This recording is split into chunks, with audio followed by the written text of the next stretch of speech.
Hello everybody, welcome to today's vlog.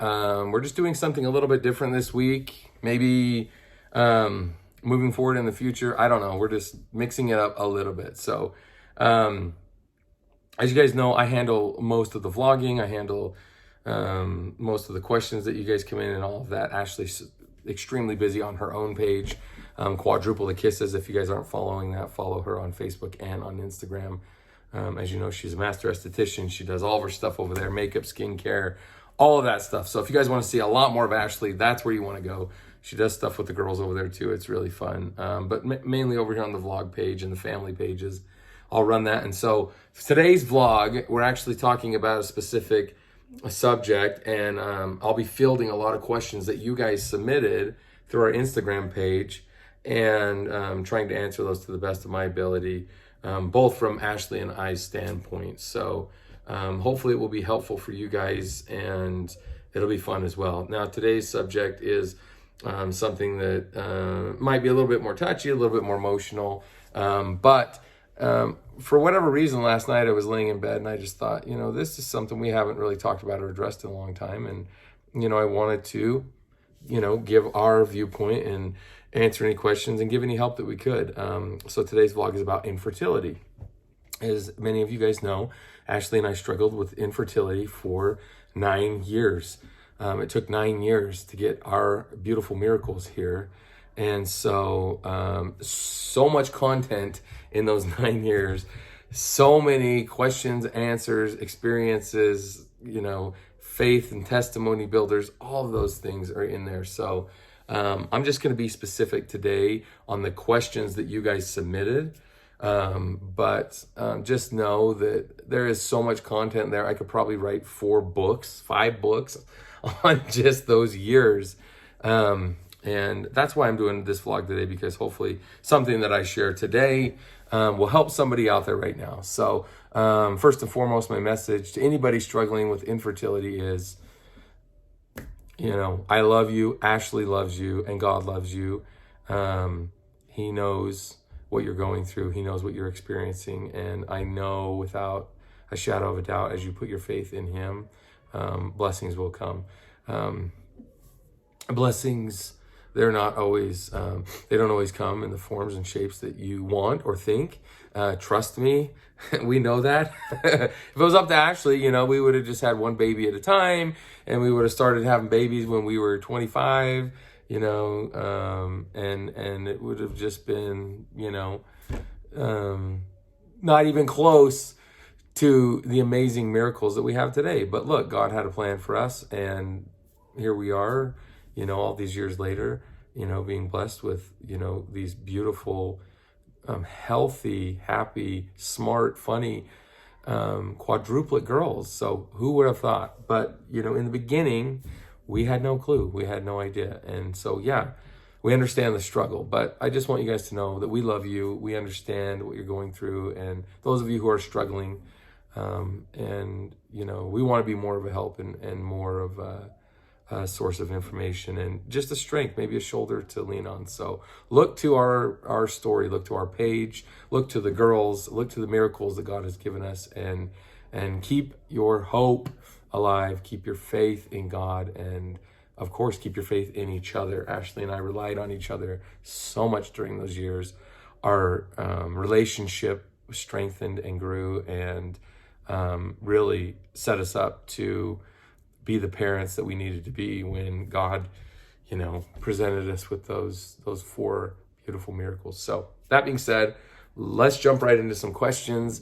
I'll try and answer them as good as I can, and we'll get right to it. So first question, more of a technical question. How many embryos did you have? Do you have any left? So we do not have any left, sadly. But the story is kind of, it's kind of unique and really a miracle. So I'm not going to go into the long story, but we had, I think, 16 eggs retrieved. I think 9 fertilized. And then by transfer day 5, we had 2 viable eggs. When the doctor came in, he said one of them was a grade A perfect egg, looked great. That one was going to be implanted. We were so excited. The other egg was a grade D, I believe. So I don't understand all of the gradings, but we knew grade A was good, and we knew grade D was, oh, you know, that one doesn't sound very good. And he really kind of told us that day, look, I'm just putting this back there to give you guys a little bit of peace of mind. We're going to put 2 eggs in, but I'm giving you a 40% chance of having 1 baby. So that being said, you guys know what happened. Both eggs took, both eggs split, and we had quadruplets, 2 sets of identical twins. And guess what?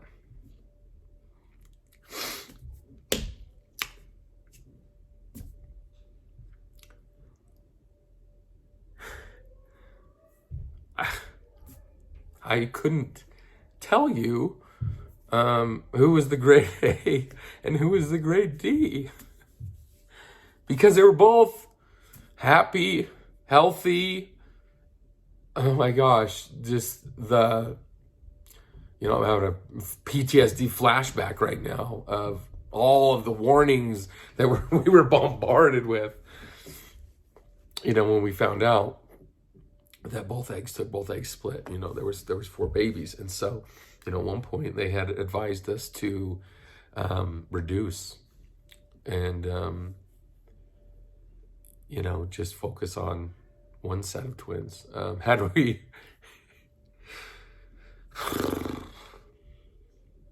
Could you imagine if we would have done that?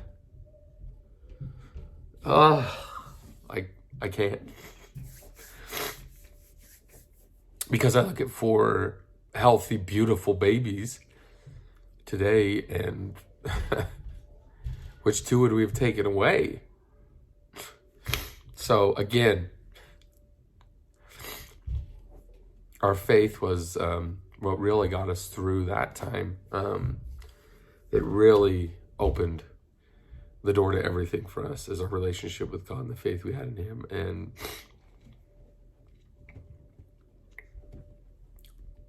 we knew at that point that what was happening was not anything that we had done.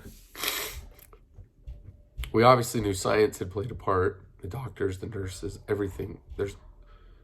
That was a part of it, but we knew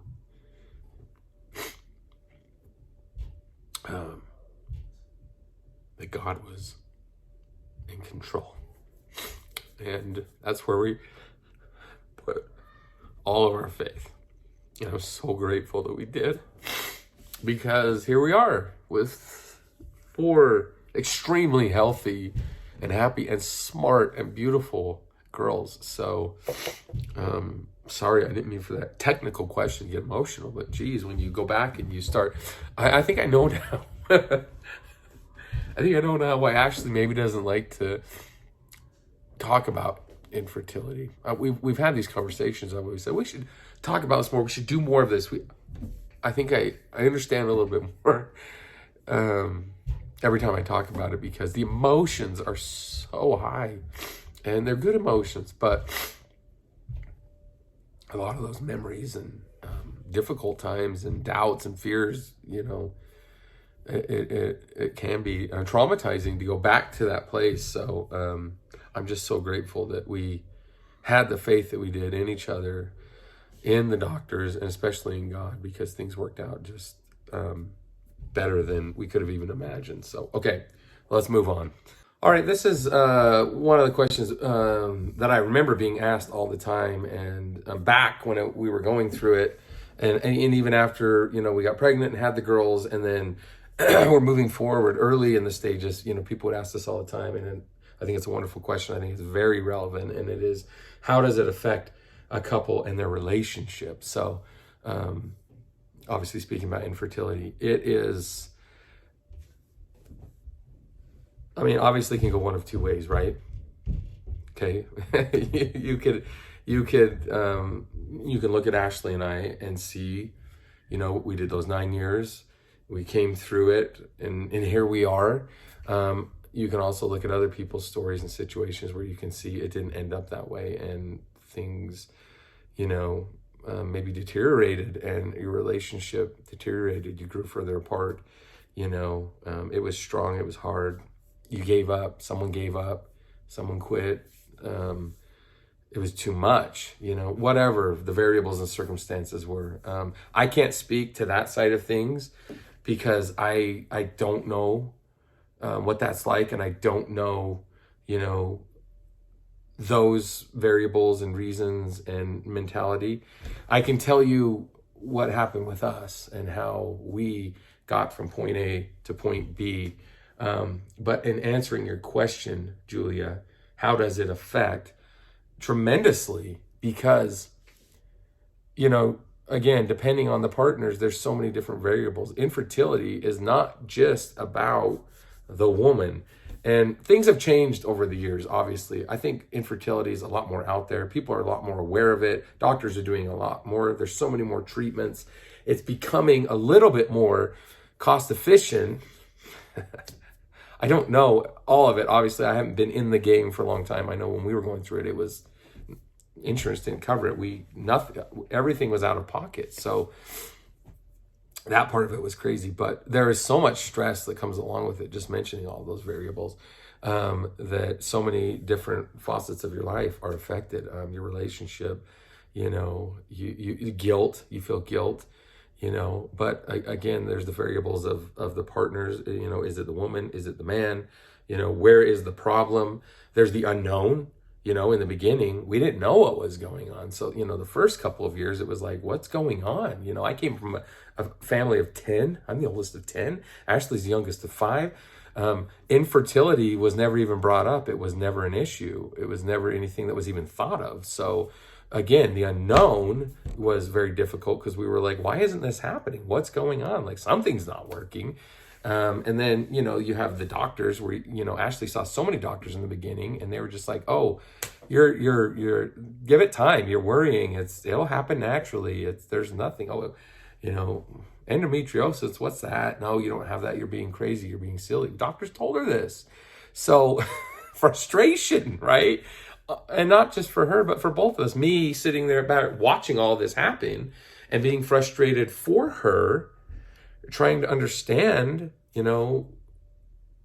what's going, she knew something was wrong. I knew something was wrong, but nobody could help us. So imagine how frustrating that can be. And that frustration builds. And then you compound everything else in life. We were going through school, we were working, we were poor, we were, it was a very hard time. And you build in all of those factors, and you can see, why maybe some situations just, couples give up and things don't work out, and, that's it. I'm so grateful that we didn't. I'm so grateful that we kept at it and actually kept pushing and kept researching. She had to do her own research. She finally did enough research to where she said, I think I have endometriosis. I've done all the research on all my symptoms. I found all this information, and I think I have endometriosis. And she finally got a doctor to say, yes, I agree with you. And, I know that doctor by name. I'll never forget her name. I don't think, she knows, how much she meant to us by just believing and agreeing with us, and then sending us to a specialist, because the only way to diagnose endometriosis, or at least when we did it, I don't know if there's new ways now, but was to go and have the surgery done where they actually go in there and look. And, when we finally got to that point and we did the surgery, Ashley was a stage 4. She was a stage 4 endometriosis. How frustrating was that? Knowing at that point, all this time, something was going on. No one would diagnose her. No one would help.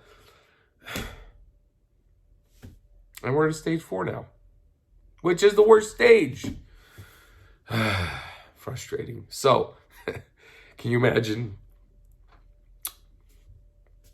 what that day was like for Ashley, and for her to come home and me sitting there dumbfounded, not knowing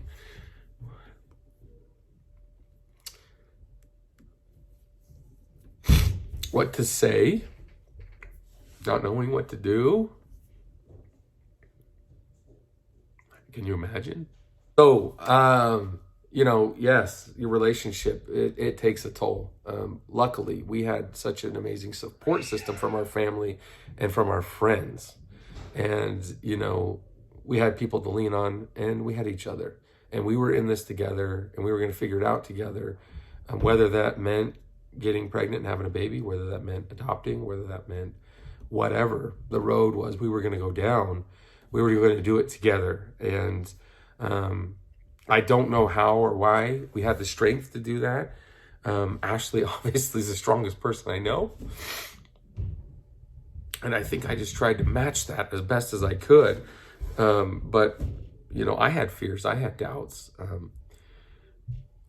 We both showed them in different ways. I was really the strong vocal, everything's okay on the front, right? I had to put on the smile and keep pushing us. And Ashley was, maybe a little bit more vocal about her doubts and, would show her rejection and doubts and fears and depression, going through all of this. So, but again, we did everything together and we were there for each other. And I think that was the key, is not only did we keep our faith in God, and we both had that mentality that, look, God is in control. We're going to trust him. But we had this mentality of, we're doing this together. We're not doing it alone. And we're going to be here for each other. And so, really that's what built Ashley and I's relationship and really cemented and strengthened us, so that when we got that news of, hey, you're pregnant, great, congratulations, and also you're having quadruplets, our relationship was so strong. The foundation that we had built really had prepared us for that moment. And I know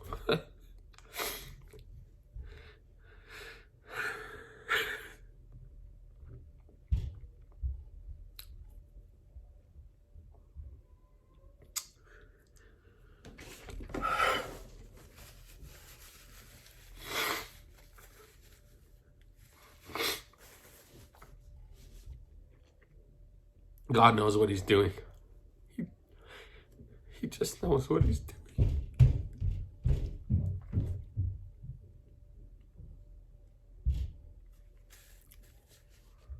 We needed those 9 years. We really did. Me probably more than Ashley. But,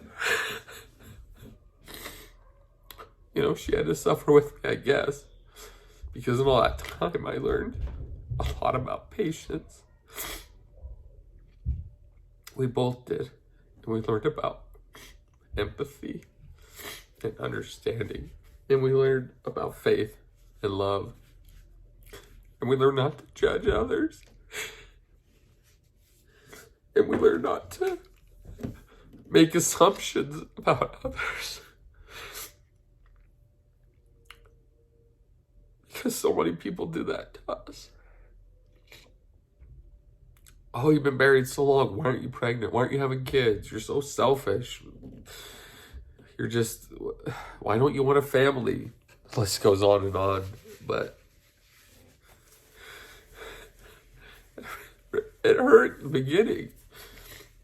But at this point, when you look back, wow, what a lesson God was teaching us. I can't look at anybody today and just say, I know what they're going through. I know what's going through their mind. I know what they're thinking. Because they did that, they must be like this.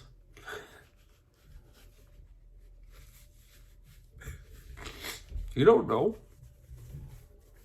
I don't know. But God knows. There's a reason why we have these experiences, and I promise you, as you keep your faith in him and in each other, you get the answers. They come, and you realize why. Why did we have to go through infertility for 9 years? Well, because God was going to give us quadruplets. And he knew we needed that time to strengthen ourselves and each other and prepare ourselves for what was coming. It's amazing when you finally see the pieces come together. It's amazing. All right, sorry, now that I'm done crying, I can answer a couple more questions. Getting right into it. How long should you wait until you see a doctor to discuss infertility? Immediately. I mean, if you feel like that you have symptoms, if you feel like something's wrong, if you feel like something's not working, immediately. But again, I think, you have to find the right doctor. You have to find, someone who's knowledgeable and who knows what's going on. So I would definitely, ask around. I would put the question out there and find a doctor who specializes in those things. Find somebody who's knowledgeable in, infertility.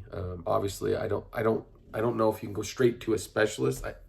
I guess anybody can go straight to a specialist, but we started seeing general doctors, our family doctors and stuff like that. But, maybe that wasn't the right way. They didn't have a lot of knowledge on the subject. When we finally did get to the specialists, that's when, the doors really started opening up. And so I think it's important to talk to somebody who knows what they're doing. So if you do suspect you have symptoms, if you do suspect there's something going on, and you can go on the internet just like Ashley did, and you can research all of these things: PCOS, endometriosis, male infertility, low sperm count, low motility. It's not just a woman's problem. Men have problems too, and so there's so many different variables. But if you do your research and you feel like, whoa, some of these, I'm checking boxes on all of these things, I would say definitely go see somebody. And a specialist, it never, ever is a bad idea to see a specialist about anything. If you break your ankle, I'm not going to go see a finger doctor or an ear doctor or whatever. I'm not going to go see somebody who's going to check my eyes. I'm going to see somebody who knows about the bones, who knows about, ankles and cartilage and all of that. You know what I mean? Like, always see a specialist, but it's never too soon. I don't think. That's my opinion. Did we try IUI first? Yes, we did. IUI is basically artificial insemination. It's where they take my sperm and then they have their little tool and they help it get right to where it needs to go. Basically, that's the the most correct terms I think I can use. So they instead of making my sperm do the work and get to where it needs to be, they inject it right at the egg, so it is there and it just does its job. But we did that. We did it 4 times and it didn't work, so that wasn't the problem. For whatever reason, and I'm trying to remember all of that right now, like why that didn't work and stuff.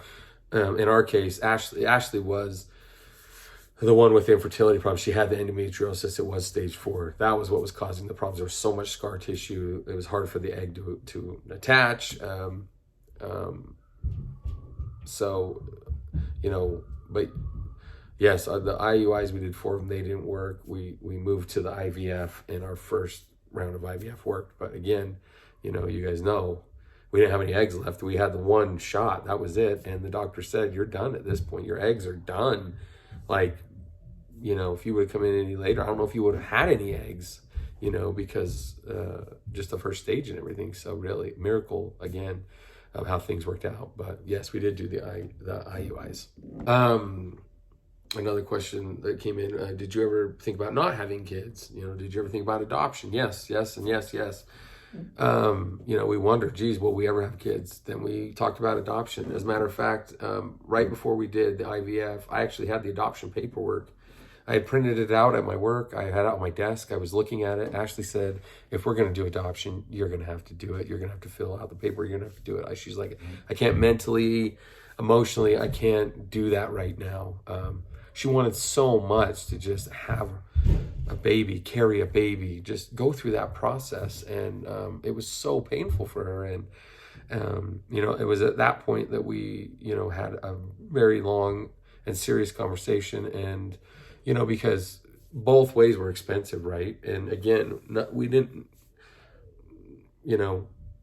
insurance and all that stuff wasn't paying for anything. Adoption, that's out of pocket. And infertility, IVF, that's out of pocket. And so we knew okay, with whatever money that we do have, and again, remember, we were poor, you know, I had just barely graduated college at that point, and Ashley was working, and so I had just started my job, and so we weren't making a lot of money, and so we knew that at that point, all the money that we had saved up and the donations that we had received from friends and family, that was all going to go to one of those, either adoption or the IVF, and we had that conversation, and so we prayed, and we both got the answer of, look, we need to try IVF at least one time, just to give ourselves that peace of mind. Look, we did everything possible that we could, and if it didn't work, we were going to move on to adoption. That was the plan, and so we set the adoption papers aside. They stayed on my desk and in a folder, and we moved forward with the IVF, and the rest is history. So yes, we did have those thoughts though. All right, this will be the last question. So many questions came in, and I got so emotional. I got talking. I didn't realize this vlog is going to be way too long, so I'm going to have to cut it right here. But we might have to do part 2, part 3, part 4 with the amount of questions that came in. And if I put it up and people are watching the video and you guys like it and you want more, we can always do more videos. We can always do more. So, but this question comes in, and the gal says, I had IVF and my girls are 10 years old and don't know yet the best way to tell them or to explain. You know, I think everybody obviously needs to do what's comfortable for them and what's best for them. I will tell you that, you know, and again, the variables come in, right? Because Ashley and I were cast into, you know, the public eye so fast. I mean, we were on bed rest filming a TV show for TLC. Ashley, we hadn't even had the babies yet. And we had a film crew in our house. We had a film crew in the hospital. So again, sometimes you don't get an option or a choice, but so much of our life was documented and it was out there that everybody knew what was going on with us and everybody knew what we were going through. And so, you know, I think we just assumed, you know, as we just kept going on with life after the girls were born, that, you know, they just kind of knew what was going on because of, you know, what we were talking about, what we were doing, you know, everything that had happened. They knew that, you know, they knew Dr. So-and-so, they knew, you know, oh, that's where we went for this and that, you know. We were open and honest about everything, and, you know, we discussed everything, and we'd go back and watch the vlogs with them, and any questions that we had, we would answer. And so I just think that it is just about being open and honest, and that's worked tremendously well for us and the girls. There's not a question that they can ask that I ever say, I don't know, or, I mean, not necessarily I don't know. They ask a lot of questions where I say, I don't know, but but there's not a question that they could ever ask that I wouldn't want to answer, or that I would tell them, oh, we'll talk about that later. Or, you know, I always try to explain to the best of my ability. Ashley does the same. If they have a question, here's what happened, you know, mom and dad were going through infertility. Oh, what's infertility? Okay, this is infertility. Okay, we had to see this doctor. This is what happened. And, you know, the 2 eggs, and you both split. And that's how come we have 2 sets of identical twins, you know, India and Ezzy, and we have Scarlett and Evie. And so they get, you know, obviously their brain comprehends as much as they can at their ages, but as they grow and they get older, they comprehend more and more and more and more. And I think that as we've kind of laid that foundation from the beginning, moving forward, and they know, because everything has been documented so much, you know, through our vlogs and our social media, and doing, you know, a TV show in the beginning, showing everything.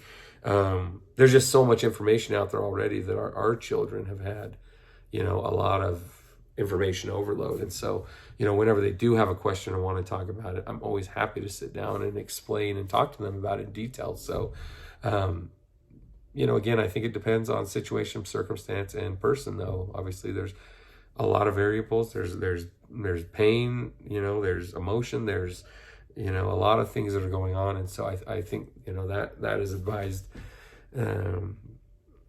Each person needs to sit down and do their own assessment and say what's going to work best for us. But I don't ever think it hurts to be honest about everything. I mean, honesty, you know, usually 99.9% of the time is the best policy, isn't it? I mean, you would think it is. Sometimes honesty causes pain, right? Sometimes the truth hurts, but the truth is always the best.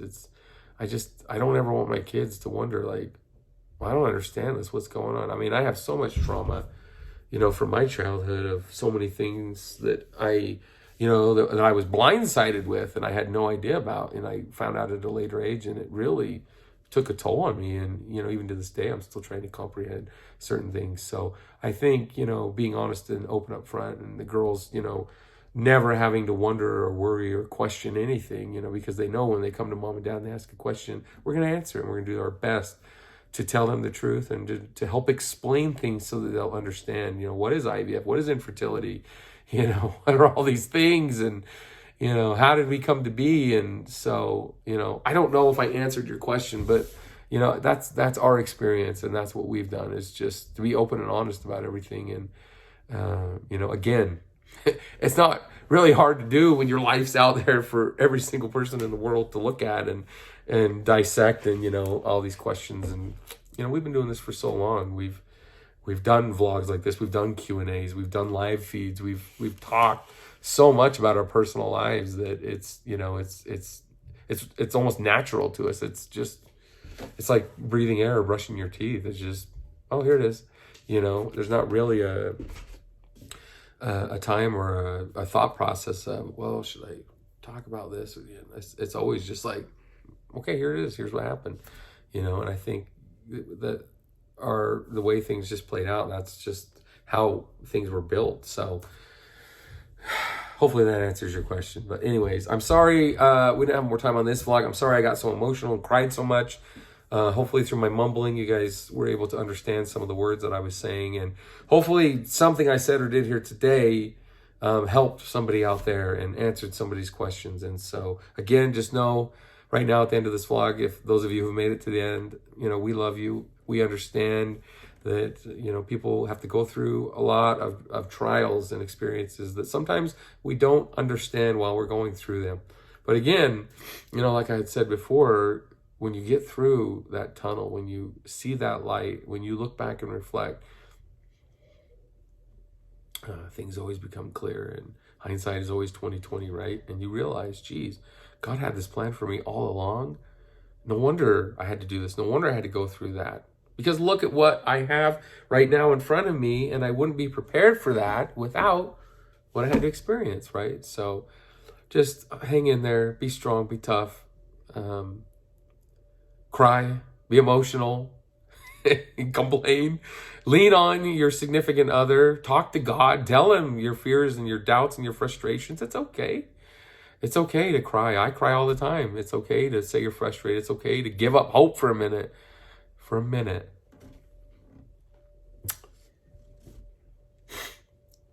I promise you we did. We gave up for a minute. Maybe a day. Maybe a week. Eventually we got back. We got back on the horse. We stood up and dusted ourselves off. We kept moving forward, and things worked out. They didn't ever work out the way we would have planned. There's no way anybody would plan this. But wow. Things worked out so much better than anything I could have ever dreamed of. And what we have now is such an incredible blessing. I know I'll never be able to repay it. We're in debt to our loving Heavenly Father. We're in debt to our Savior Jesus Christ, and for everything that they've done for us. So, man, all right, I'm going to end this because I'm going to cry some more. So I love you guys. Hopefully this was helpful, and we'll see you guys on the next vlog.